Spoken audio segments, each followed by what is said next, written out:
જય શ્રી કૃષ્ણ બધાને. કેમ છો? મજામાં?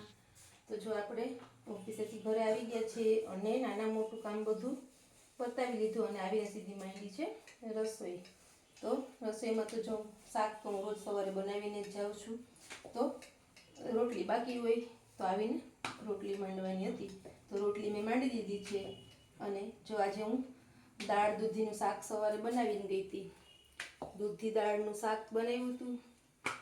જો હારે સુધાર્યું છે મસ્ત મજાનું સલાડ, એમાં બીટ છે, ગાજર છે અને ચીભડા છે. હારે છાસી બનાવી છે મસ્ત. અને બીજી મારી અને યુગની ખાસ બહુ જ ભાવતી વસ્તુ હારે છે સીતાફળ રબડી છે. સીતાફળ રબડી છે, તો આજે સીતાફળ રબડી પણ છે. અને હવે હું રોટલી ગરમ ગરમ બનાવું છું.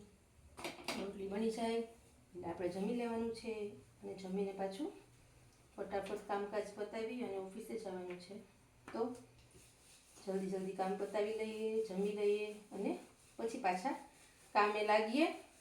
તો હજી તો બહાર કપડાં ઉપાડવાના બાકી છે, કેટલા બધા કામ છે કરવાના, ટાઈમ બહુ ઓછો છે. તો મારો વિડીયો કેવો લાગ્યો એની કોમેન્ટ કરજો, લાઈક કરજો, શેર કરજો અને આપણા પેજને ફોલો કરજો. અને યુટ્યુબમાં જઈ અને સબસ્ક્રાઈબ કરવાનું ભૂલતા જ નહીં. તો હવે મળશું આના પછીના વિડીયોમાં. ત્યાં સુધી આવજો, બાય.